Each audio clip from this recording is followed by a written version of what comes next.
Okay, good morning, everyone.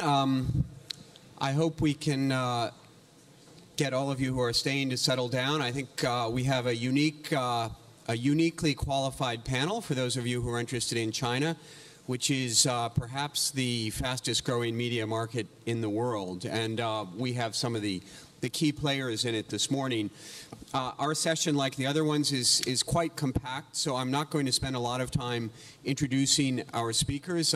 Most of the information is in the your program booklet. We're going to talk on everything from content and censorship to whether or not Chinese can innovate and the very special characteristics of the Chinese market. I'm going to kick things off by turning to the woman on my immediate left, Hushu Li. For those of you who have not picked up the copy of Caixin magazine, which is outside, please do so. Gives you an excellent idea of the kind of journalism that Xu Li and her team are doing. It's for those of you who think the Chinese media landscape is monochrome and defined mostly by censorship, I think this magazine is a very, very welcome breath of fresh air. Xu Li is one of the pioneers of investigative journalism in China. She founded Caixin magazine in 1998 and has been in the news a lot this past year because Xu Li and a team of more than 100 people from Caixin famously left that magazine to found this new venture. So why don't we start off with Xu Li talking a little bit about why you left Caixin and what you hope to accomplish at the new venture. Oh, thank you, Mark. Actually, it's a very complicated question. We were pushed and pulled by various forces at that time, diverging visions from our old investors on editorial decisions, company structure, and allocation of resources. However, at the same time, we felt the challenges and opportunities in China, so we decided to leave and do something by ourselves. So we set up a new media company called Caixin Media. That is like the brand. It's really new brand and with new business model and very new editorial structure. We are very ambitious now, actually. First, we are managing our own company, and the reporters and editors play a big role as well as the major shareholders in the company with financial investors. Second, we set up the Great Wall as the old Caixin between business side and editorial side. And also we set up a trustee board to prevent business interest spilling over into the newsroom, as well as keep financial investors at bay. Third, we set up the different layers of media, the multi-layer medias. For example, if I interview Yuxi or Carrefour, we can put the story into our weekly and monthly magazines, as well as our English and Chinese websites. We also can put the stories at the same time in our daily TV program, our blog and Twitters, and our English podcast. So that is a reader who can choose what they want. So actually, we have changed greatly in this way. The editorial structure, the structure of the company, the way we play the news. But the one thing we haven't changed is our determination, our belief on quality journalism, our passion for in-depth investigative journalism, and we have a firm belief that in the market, that the market is always eager for good stories. So we have the same challenges like our counterparts in the world. That is, in the internet age, what we need to survive and prosper. But unlike our counterparts in other parts of the world, we are facing two kinds of transition in China. One is the transition from the old traditional media in the industry to the new media industry, right? In the industry transition. Another transition is the sea change of the Chinese economy and society. We believe this gives us great opportunities and hopes. Great. Thank you very much, Shu Li. Next, I'd like to hear some remarks from Kanyu Sai, who's one of the pioneers, really, of the modern media industry in China. Your first television series was back in 1986. Could you talk a bit about how the landscape has changed since then, both on the advertising side and on the production and censorship side?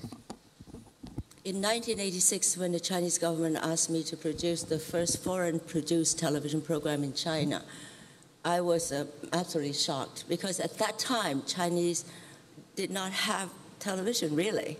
There was only one network, which was a CCTV, China-owned, government-owned, and one channel. And there was about 5 hours of programming every day. If you weren't watching that television program, you weren't watching anything else. So in a way, it was really quite a small landscape. Doing television program at that time was like walking on the moon, you know, because it was such a unique experience.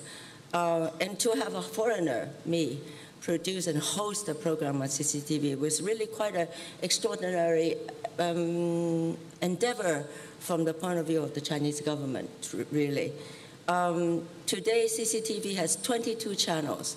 We have over 5,000 channels, stations across the country with 31 national networks. I just produced a show that was aired on Channel 4 and 9, which is around the world. So in the television media alone, it has, it's come a really long way. It's only been 25 years. I remember when I signed the contract to produce the first show, the Chinese government asked me to let them approve. First of all, they didn't have money. Now, CCTV today is probably the most wealthy TV station in the world, because during the prime time 1 hour, they had to auction off. There was not even a price for how much is a 30-second or 10-second.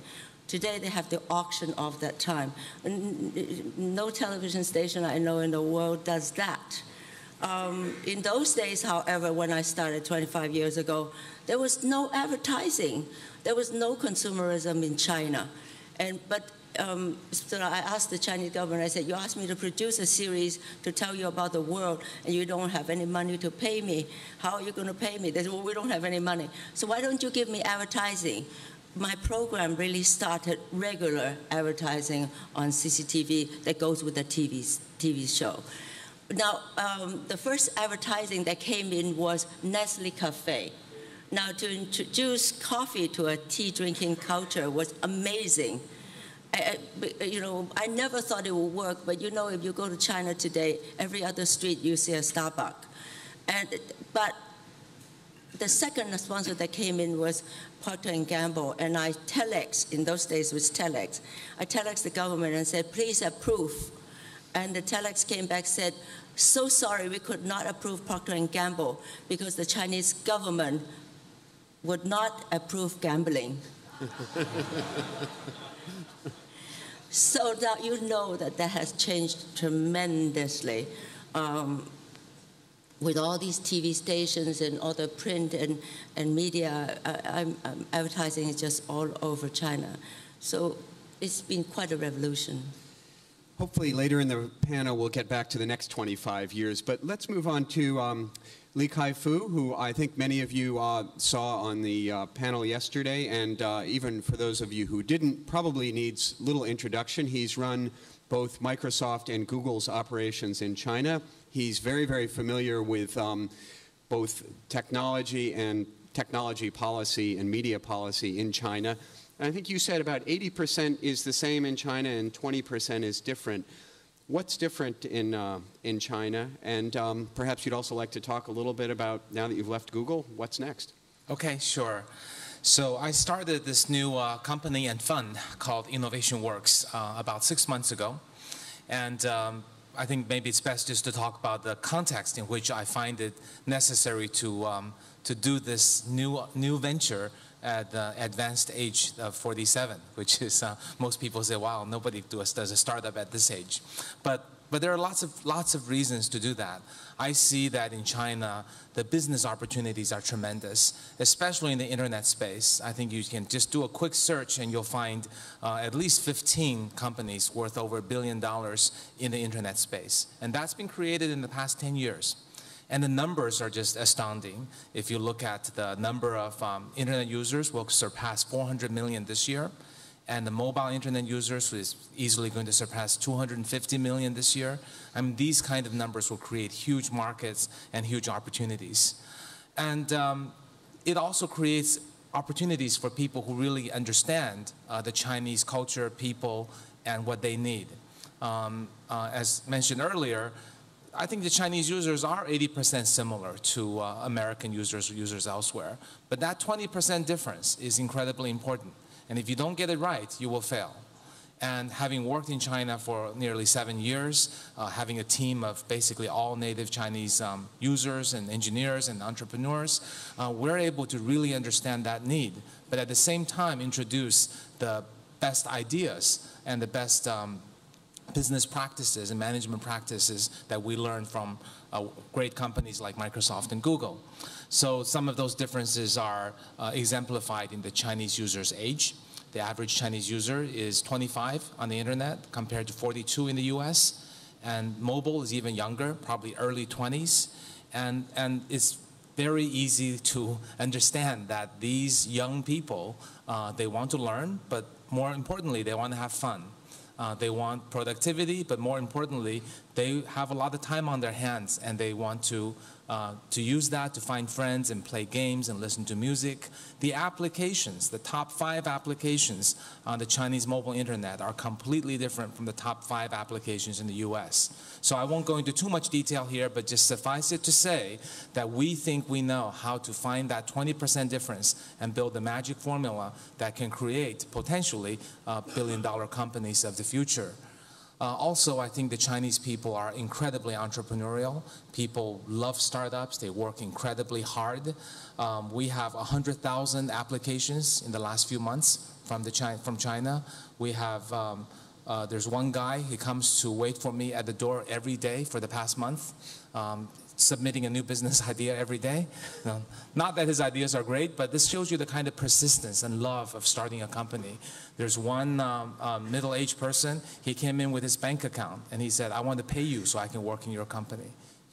So that's the kind of desire people have to create the next great company in China. And it's real honor, privilege, and fun to work with people like that. And lastly, I think the Chinese engineers and entrepreneurs are very innovative. I think it's the perception that the Chinese companies just copy is just wrong. It's true that it's going to take a long time before there will be a Chinese-generated paradigm shift like Google. That's going to be really hard.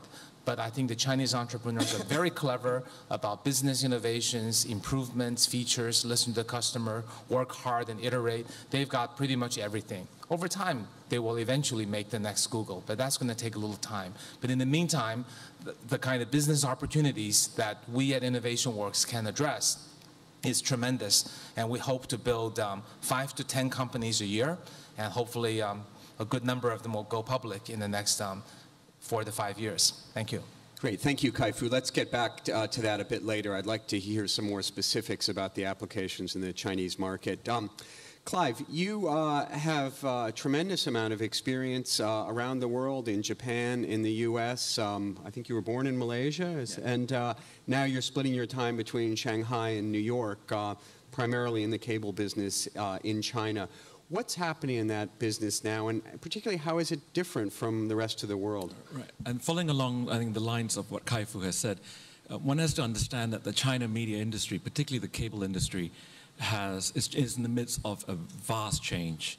Right now, it's close to about 190 million viewers, cable households. There's about 390 million TV households in China today, presently.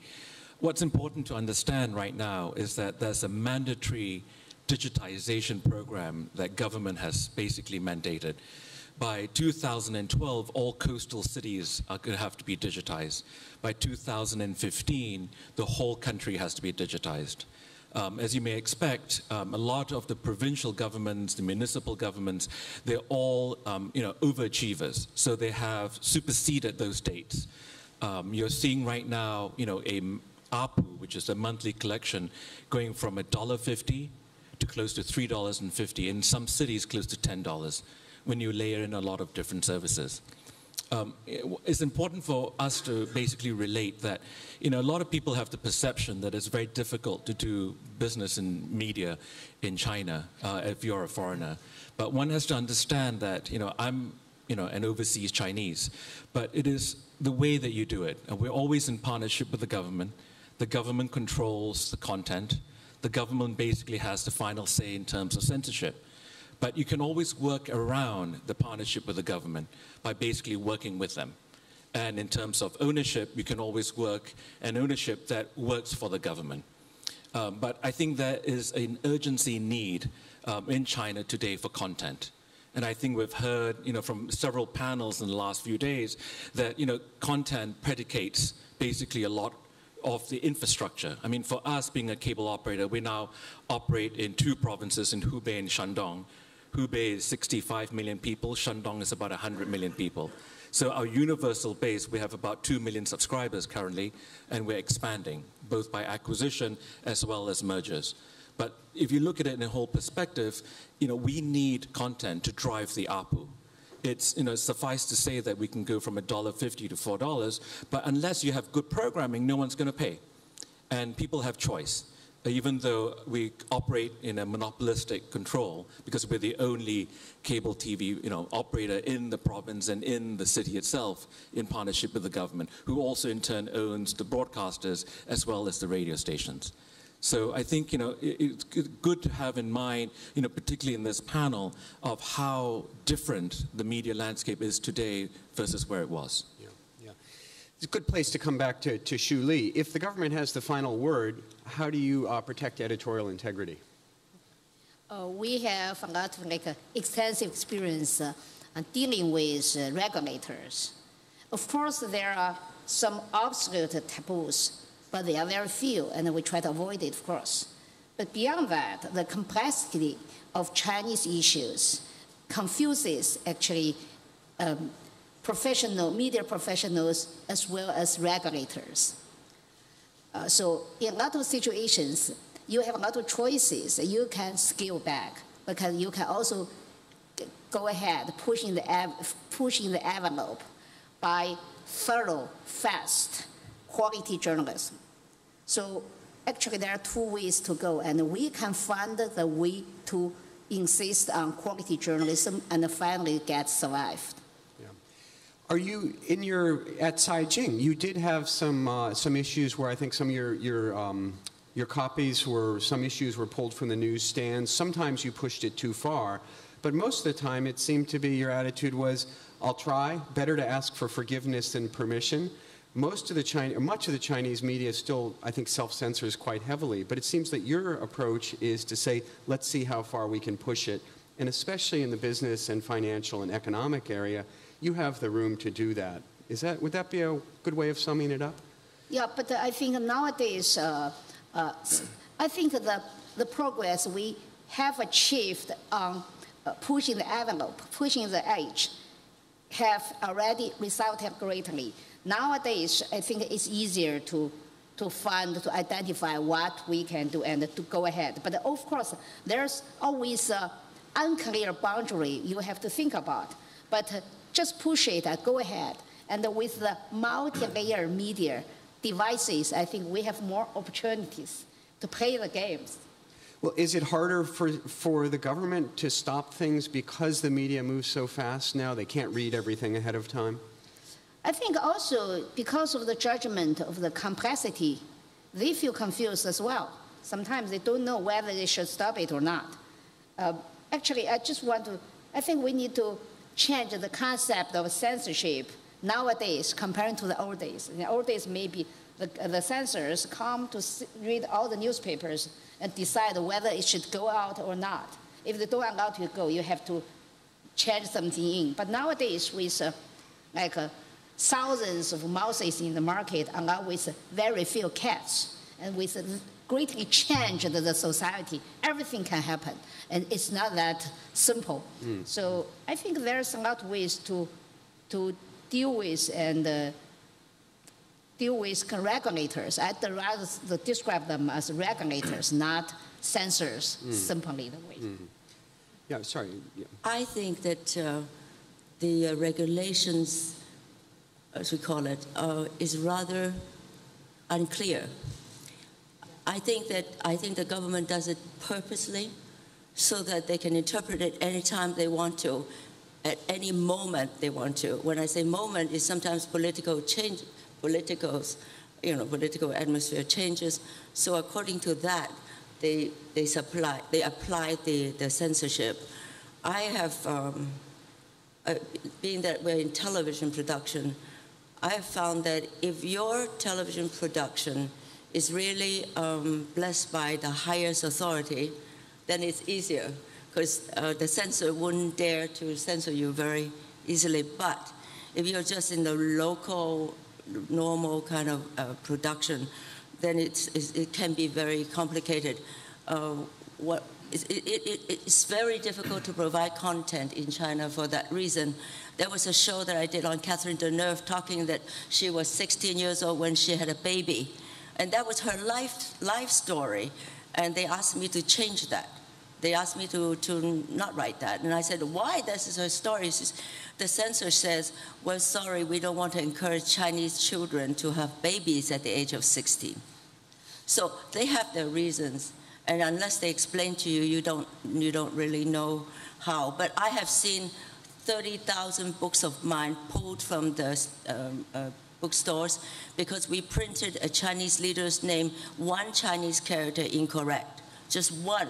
The entire book was perfect except one character.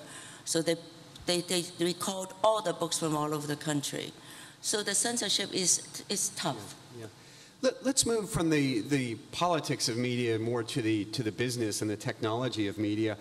Kai-Fu, talk to us a little more about the top 5 applications in China and how they're different, and especially if you're going to be starting 5 or 10 companies a year, give us an idea of some of the areas you're looking at.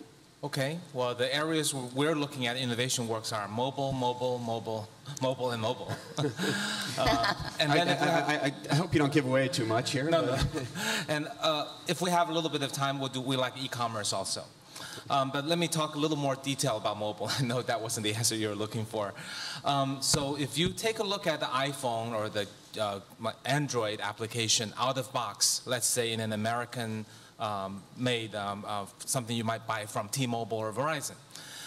The top applications, with the ones with the biggest size, screen real estate, easiest to access, the top 5 I would say probably are search, browser, YouTube, email, and maps. Those are probably the top 5.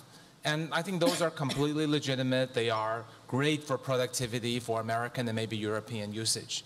But those 5 applications have very little applicability in China today. Now, not that people don't want them, but they're just not top 5. Okay? The top 5, and we've done an extensive survey with the Chinese young mobile internet users. The top 5 are very clearly and indisputably games, music, ebook, instant message, and photos. Those are the things they want. I think you could say, hey, maybe they're not as advanced, maybe they're younger, maybe they're more entertainment-centric. That's probably all true. You might even say, hey, in 5 years, they'll realize the American way is the right way and those are the wrong 5 apps. And you might even be right about that. But in business, we have to follow the customers. We got to give them what they want. We can't spend our time teaching them why search and maps is what they should use. So at Innovation Works, we're building the 5 applications they want, and we're finding ways to deliver it to them and to excite them and finding ways to make money. Yeah. Clive, what are the biggest challenges you're facing over the next 5 years in your business? I think that's going to be similar to the United States, where in the 70s and 80s, where cable consolidation took place at pretty rapid pace. I think you will find that there are close to about 190 cable operators, MSOs today, and that they are going to be aggregating into larger units, both on the provincial side as well as companies like CITIC which will start aggregating. Probably their goal is to go between 60 and 70 million subscribers, which will make them one of the largest MSOs in the world, and they'll probably do it. What's unique in China is that the business model of traditional media is in the second phase. The primary phase has been online companies. What Kai-Fu is talking about in terms of mobile companies basically led the forefront of the media revolution. So traditional operators like ourselves are basically now cooperating with the online companies in trying to create new business models. We're, for example, in discussions talking about a 24-hour job listing. But we would do the job listing in partnership with companies that are already in the job listing online space. Rather than recreating the wheel, what we have decided to do was to take the existing infrastructure and create ourselves into more like a Barker channel. So similarly, you also have, both jobs, you have real estate listing. So you'll find that programmings that will be coming from China will be unique in itself compared to the Western world or European space. Yeah, that's good. Let me move back to the editorial side again. Shu Li, in a lot of the rest of the world, people are pretty discouraged about journalism, and I know parents who tell their kids, don't go into journalism. Is that the case in China, or what does it look like for the young people that you're hiring? I think journalism is still a very popular and challenging job. So it depends. It's not difficult for us to hire young talents, but we are very cautious on judging if we share the same value or same idealism like us. And we can find a lot of qualified journalists. I think news can have a lot of value in China. That is the fact.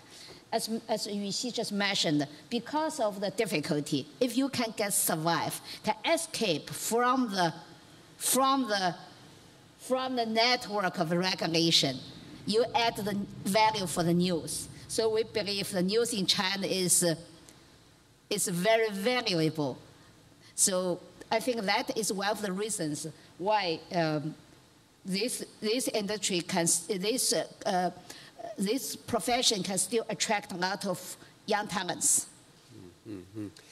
I think one of the issues with China that always comes up is piracy, copyright protection. I think it's not just an issue with China. People have alluded to it in this part of the world as well. Yusai, you have a unique perspective because you also run a cosmetics business and you've been in the media journalism side. How big an issue is copyright and piracy and just IPR protection? I think that is actually getting a little bit better. Copyright is a real tough problem. When I found out that somebody was making sanitary napkins with my name, I was very upset. Well, I mean, it's bad enough to have books in your name, in your face, but you didn't write a word of it. But to have sanitary napkins was a little bit much. And I went to the head of the trademark office, and who told me, he said, you see, I just want you to know that we are so inundated with this problem that unless I make a real exception to your case, I still can't guarantee you that these problems will be solved. But I want you to know that on a regular basis, and that was like about 3 years ago already, that she says that in a regular channel, it would take you 5 years for this case to get to me. Now, 5 years, I mean, even if I won the case, even if they found the maker, they would have already had 5 years of making it. They would have, I mean, legally, because nobody will go after them. So I think copyright it's still a very serious problem. If you're on the street of Shanghai, you can buy a book for $1 or $2. Any book you want to buy in English and print it on bad papers, But it's everything from Blue Ocean Strategy to Warren Buffett's book to anybody's book. But you say it's getting better. Well, used it to is cost 50 getting cents. better because it is getting better because I don't see that, you know, for example, I haven't seen a fake book on me for about a year, so it is getting better. It is getting better in that sense. But it is, you know, for as long as the government does not really crack down, and I really always believe that if they wish to, they could. Yeah. But for as long as they don't do it, it is going to remain a problem. Well, Kai-Fu, your business lives and dies on IPR. Do you count on the government? Do you take your own steps? How do you protect your intellectual property? Well, that's where we thank the wonders of the internet. So the services we have are either free services that are funded by advertising, or they are maybe sales of virtual goods and or by subscription. So it's not possible to copy the software. It all lives in the cloud. So that's our way of protecting IP. Yeah, yeah. How about, are you concerned about hacking or cyber terrorism or whatever the current word for it is as far as your business is concerned? Well, generally the hackers target very large, successful companies. So we still aspire to do that. So right now it's not a major concern. But it sounds like you have, in a few years, you're going to have to deal with this if you realize your ambitions. Possibly, yeah. But that's true everywhere in the world, not just China. Yeah. How about, Clive, I mean, it seems that cable operators are always wrestling with people ripping off their signal or their programs. Is it an issue in China? Yeah, I think a lot of the piracy stems from the big Hollywood movies. I think it's, you know, that's difficult, particularly in terms of the restriction of foreign programming allowed on a media platform. I think that's restricted to the 2 hours. But different models are sort of in the midst of evolution, whereby there's pay. There's pay in terms of stripping it out rather than a linear channel. You're now doing more a la carte. But in addition, you also find that since the infrastructure is relatively new, like theatrical distribution right now, it's not many predominant theater chains that exist in China, is that given that Hollywood is now migrating to a digital projection system, is that I think piracy from the celluloid will be moving away from that. So I think, you know, technology in itself also helps in somewhat. You know, both proliferation of, I would say, illegal content, as well as helping, I think, the government to understand where the intellectual property rights are, you know, important. Good. I'd like to open it up for a Q&A and our, good, Esther Dyson. It's always good to have a lively audience. Can we get a mic up here? And microphone, please. Esther, could you stand up? Yeah. Here comes the mic. And please identify. Esther Dyson used to be a reporter for Forbes. So I don't want to be boring on this censorship question, but I'm curious your opinion.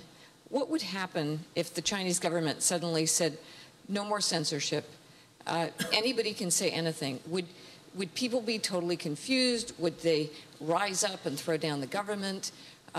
Would they simply go after local corruption? What is... The answer I always hear is we need censorship to maintain stability. What do you think would really happen? What is the danger of removing censorship? I'm trying to be deferential and ask it very politely, but I'm just curious, what would the answer be, and what do you think would really happen? Shuli, you want to take a crack at that? I haven't thought of that. Let me think for a while. What do you think about it, Lucy? I haven't thought of that. I think that I don't think it would happen. Yeah. Well, you know what? It will happen someday, so you might as well at least start thinking about it. Maybe I think the next 25 years. Yeah, I think both. 25 years goes by both quickly. Chinese government and the people as a whole are very sensitive and concerned about the stability of the country and stability of the society. That is the reason why Chinese people can tolerate in certain degree for the so-called censorship or regulation for the media industry. Of course, they hope that they can know more, and they hope they believe they have the right to know everything, what happened. But at the same time, about the society of the stability of the country is also a very sensitive issue for the people as well. So I I haven't thought about what is going to happen for if what you imagined about. I'll be happy to say that, but I don't think it's possible. Not now. Yeah. The question is, what is the government afraid of? Well, I'm sorry. Where's? I mean, it's almost asking the same question.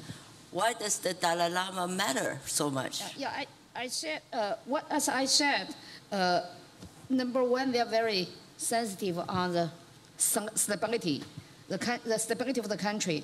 And also, I have to say they are getting use of more voices during the internet age, during the market-driven economy with so diverse opinions.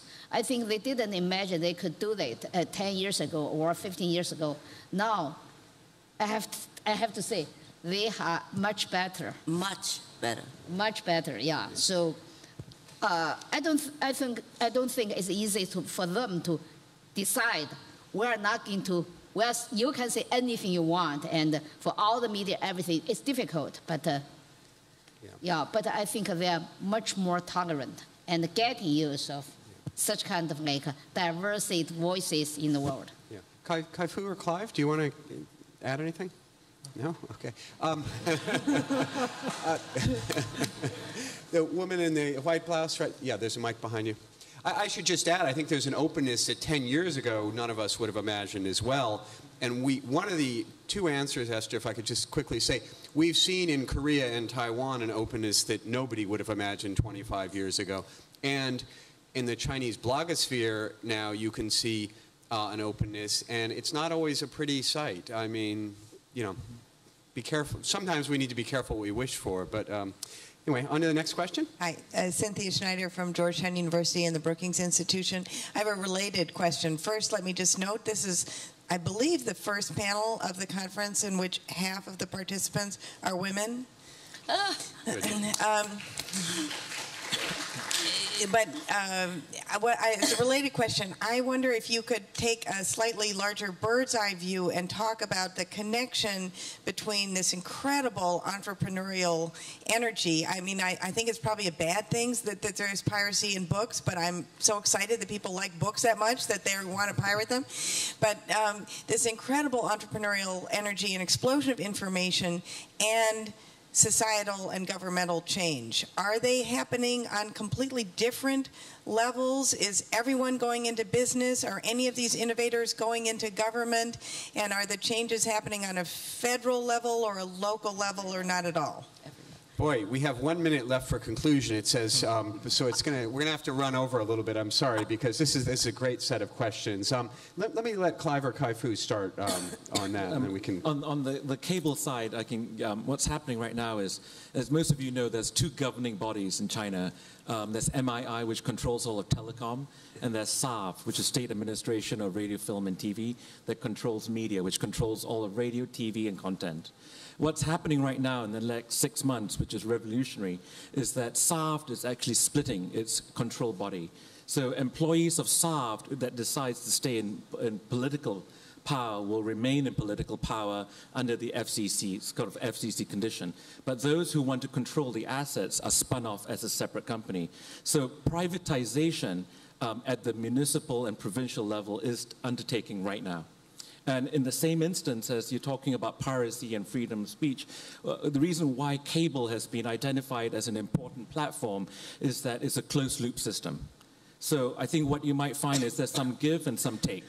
And as they build up more closed-loop infrastructure, I think you'll find that control of media will open up slightly more. So I would just quickly add that in the innovation side, there are just way too many business opportunities to make money. And I think everybody is, the people have their role models, they want to make money, there are business opportunities, there are many legitimate ways to build a great business, so everyone's just so excited with this amazing energy. And in the whole country, the GDP is growing at a very rapid rate, the internal consumption is growing rapidly. And when the rest of the world isn't growing as much, and when some of the foreign companies are not coming in with their products or not coming in successfully, that all creates more opportunities for the local companies and entrepreneurs. So so I think, you know, whatever regulations or limitations there might be, that's only for a tiny, tiny % of the possible ideas one could have. I think it's inconsequential compared to the size and number of opportunities. I like to say something about women. When I started a cosmetic company in 1972, I looked around. China had not very many entrepreneurs, let alone women entrepreneurs. But I'm happy to report to you that women, especially someone like her, she's really the exemplary, you know, it's a tremendous example to Chinese women. She really inspired so many women in China to do business. But today, women, there are so many organizations like Entrepreneur Women of Zhejiang Province, Shanghai, and everywhere. They are extraordinarily powerful. They're extraordinarily successful. They monopolize, like she monopolizes something. A lot of women really are involved with just about any business you can imagine. I have girlfriends in heavy construction. They own quarries of mountains of quarry, you know, marble quarry. They're in the kind of business that you would never ever think that little Chinese woman will own. That to me is the most exciting part of the landscape for entrepreneurship in China.